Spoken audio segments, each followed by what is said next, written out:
काजू मंडी गांव एक हाईवे किनारे बसा था। गांव में रहता था रमन। रमन सुशिक्षित और बेरोजगार था। उसके माता पिता तो थे नहीं, पर हाईवे किनारे जमीन का छोटा सा टुकड़ा था। उसमें रमन सब्जियां उगाता और उन्हें बेचकर अपने खर्चे उठाता। रमन सब्जियां बेचने पार्लर वाली के घर जाता था। पार्लर वाली की बेटी रूपा रमन से सब्जियां खरीदती थी। रूपा जवान और काफी खूबसूरत थी, एकदम दूध जैसी गोरी चिट्टी। रमन रूपा को पसंद करता था।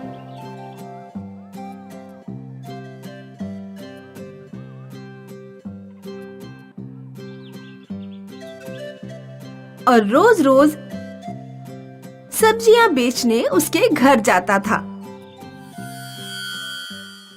अब सिर्फ देखने से मन नहीं भरेगा, मुझे रूपा का हाथ मांगना होगा।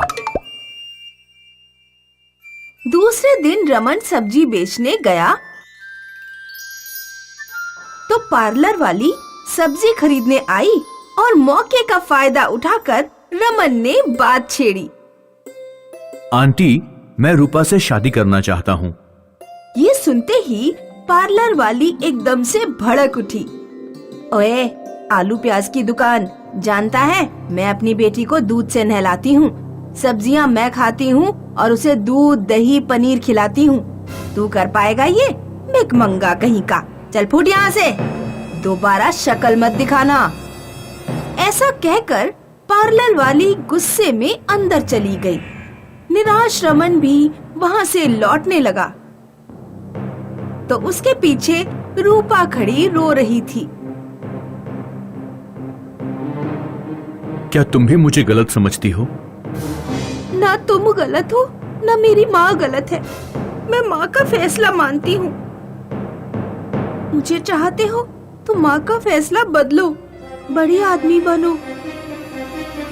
ऐसा कहकर रूपा भी चली गई और अस्वस्थ रमन घर चला आया। इसका मतलब रूपा मुझे चाहती है, बस दिक्कत है उसकी माँ।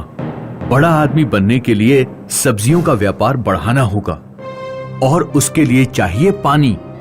फिर क्या, अपनी सारी जमा पूंजी दांव पर लगाकर रमन हाईवे किनारे अपने खेत में कुआं खुदवाने लगा, लेकिन घोर निराशा मिली।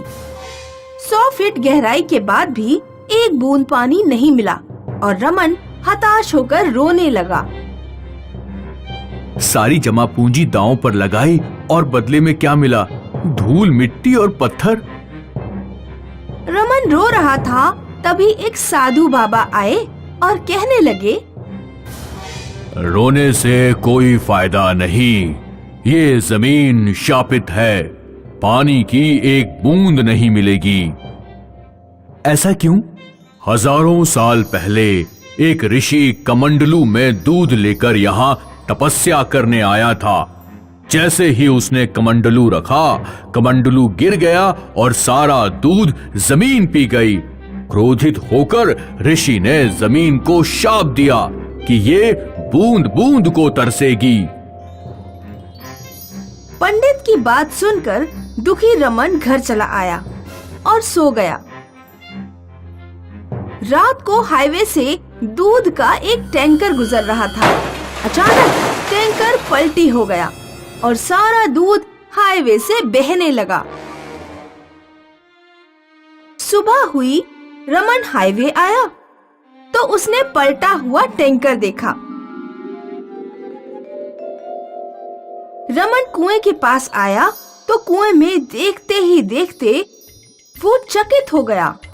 सारा कुआं दूध से भरा हुआ था। लगता है टैंकर का सारा दूध कुएं में पास हुआ है। रमन ऐसा सोच ही रहा था कि उसे पीछे से किसी ने आवाज लगाई। रमन ने पीछे देखा, पीछे एक सेठ खड़ा था। मैं मिल्का सेठ हूँ, मिल्का एंड मिल्का कंपनी का मालिक। किसानों से दूध खरीदकर हमारा टैंकर शहर आ रहा था। पलटी हुआ और सारा दूध आपके कुएं में पास हुआ। क्या हम हमारा दूध निकाल लें? बेशक निकालो, कुआं मेरा है, पर दूध तो आपका है। फिर क्या, सेठ ने एक टैंकर बुलवाया। कुएं में वाटर पंप डाला गया और कुएं का दूध टैंकर में छोड़ने लगे। 2 मिनट के अंदर टैंकर फुल हो गया, लेकिन कुएं से एक बूंद दूध कम ना हुआ। सेठ के साथ साथ रमन भी चकरा गया। कमाल है, हमारा एक टैंकर दूध था, सारा निकाल लिया, फिर भी कुआं हिल नहीं रहा। चक्कर क्या है? आज तक जिंदगी में ऐसा कमाल नहीं देखा। भाई रमन, मैं तुम्हें 100 टैंकर्स के पूरे पैसे दे रहा हूँ और कॉन्ट्रैक्ट भी कर रहा हूँ। रोज 100 टैंकर्स दूध चाहिए। मिल्का एंड मिल्का कंपनी तुम्हारे कुएं का दूध बेचेगी।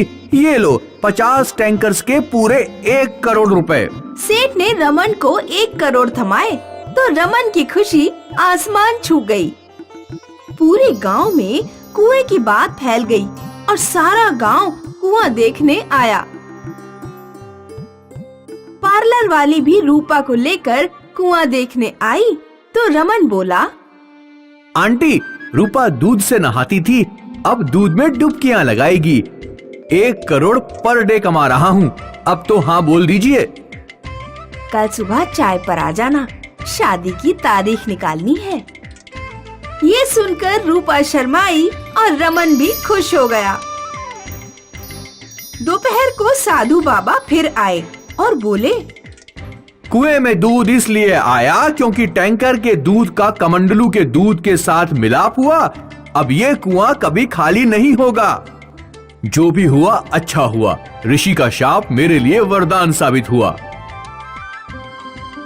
इस प्रकार दूध के कुएं से रमन की पूरी जिंदगी ही बदल गई और रमन बड़ा आदमी बन गया। बालमपुर नाम का गांव था। बालमपुर में आम पकते थे। सारे लोग आमों की खेती करते थे। हर साल मोटे मोटे और मीठे मीठे आम बेचकर काफी सारा पैसा कमाते थे। बालमपुर में बाला सेठ नामक धनिक रहते थे। उनके भी आमों के काफी बगीचे थे। उनको आम्रपाली नाम की एक जवान और खूबसूरत सी बेटी थी। आम के मौसम में आम्रपाली दिन रात आम का रस पीती थी और आम जैसी पीली पीली सुंदर दिखती थी। आम्रपाली जवान थी, इसीलिए रिश्ते आने लगे, लेकिन बाला सेठ अपनी जिद पर अड़े रहे।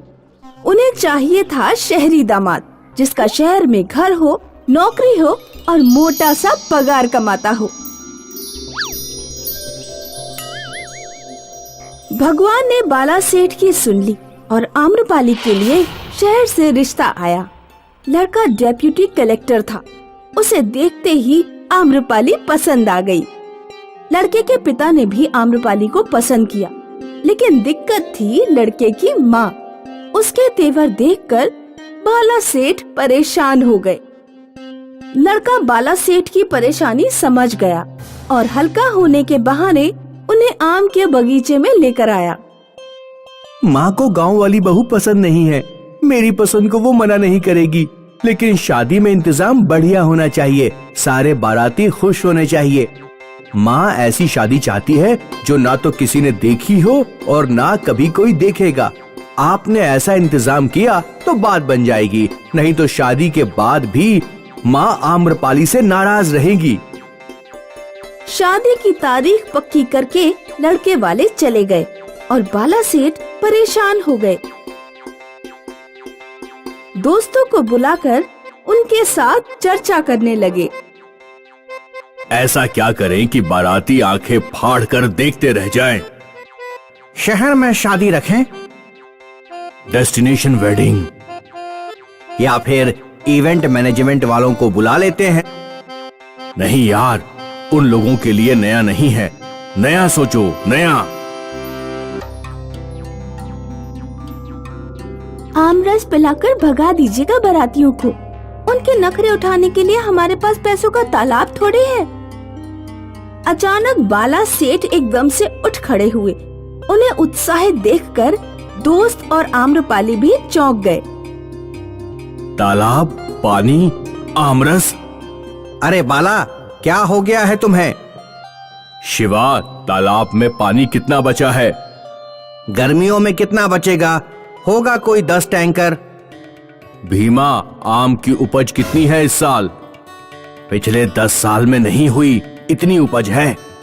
भीमा, भागो और गांव वालों को बोलो इस साल उनके आम शहर नहीं तालाब में जाएंगे। और शिवा, तुम मेरे साथ चलो, हमें तालाब से पानी निकाल फेंकना है। ये सुनकर सब चौंक गए। पर बाबा, आप करने क्या वाले हैं? जो दुनिया में किसी ने नहीं किया, आमरस का तालाब। तुम्हारी शादी आमरस के तालाब में होगी। ये सुनकर सारे एकदम से उत्साहित हो गए। आम्रपाली शर्मा कर अंदर भाग गई और भीमा गांव वालों को खबर करने भाग गया। बाला सेठ और शिवा तालाब किनारे आए और मजदूरों की मदद से उन्होंने तालाब में 10 मोटर पंप डालकर सारा पानी निकाल फेंका। इधर भीमा गांव वालों को लेकर आया। गांव वालों के हाथों में आम की टोकरियां थी। बाला सेठ गांव वालों से बोले, गांव वालों, हमारी बेटी की शादी है, आमरस का तालाब बनाना है। आप सब साथ दें, आम निचोड़कर रस तालाब में डालें। और सारे गांव वाले उत्साहित होकर टोकरियों से आम निकालकर तालाब में निचोड़ने लगे और देखते ही देखते तालाब आम रस से भर गया। ये देखकर बाला सेठ खुश हुए और शिवा से बोले, शिवा, भीकू नावड़ी से कह देना सारी नाव सज धज कर तैयार हो जानी चाहिए। दिन बीतते गए और शादी का दिन आया। सारे गांव वाले आमरस तालाब के सामने बारात का इंतजार कर रहे थे। तालाब किनारे सारी नाव सज धज कर तैयार थी। एक नाव में दुल्हन बनकर आम्रपाली बैठी थी। वो बहुत खूबसूरत लग रही थी। बारात तालाब के पास पहुंची। घोड़े पर सवार दूल्हा और सारे बाराती आमरस का तालाब देखकर हैरान रह गए। लड़के की माँ आगे आई और बोली, आमरस का तालाब बना दिया। समधी जी, इसे पीना है या इसमें डुबकियाँ लगानी है? समधन जी, आप पीकर डुबकियाँ लगाओ या डुबकियाँ लगाकर पियो, तालाब खत्म नहीं होगा। डुबकियाँ लगानी हो डुबकियाँ लगाओ, पीना हो पी जाओ, लेकिन पहले मेरी शादी हो जाने दो। मेरी दुल्हन नाव में अकेली बैठी है, कहीं नाव लेकर आमरस में भाग न जाए। ये सुनकर सारे हंसने लगे। दूल्हा आम्रपाली के साथ नाव में बैठ गया। बाकी बाराती भी नाव में बैठकर आमरस तालाब के बीच में आए और नाव में बैठे बैठे ही शादी संपन्न हुई। फिर क्या था, सबके हाथों में पूरियां बांटी गईं और सारे मेहमान नाव में बैठे बैठे आमरस से पूरियां डुबोकर खाने लगे और आमरस पूरी का आनंद लेने लगे। खाना खाते ही शहरी बारातियों का आमरस तालाब में फोटो सेशन हुआ। कोई लाइव जाकर अपने दोस्तों को नजारा दिखाने लगा तो कोई आमरस तालाब के साथ सेल्फियां लेने लगा। बाला सेठ ने देखा दूल्हे की माँ सबसे आगे थी।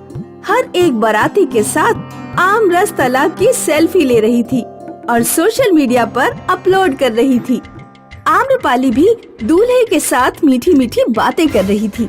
ये सब देखकर बाला सेठ की आंखें भर आईं। उन्होंने घुटनों पर बैठकर हाथों में आमरस लेकर प्रसाद की तरह प्राशन किया और आमरस तालाब और गांव वालों को मन ही मन लाख लाख धन्यवाद दिया।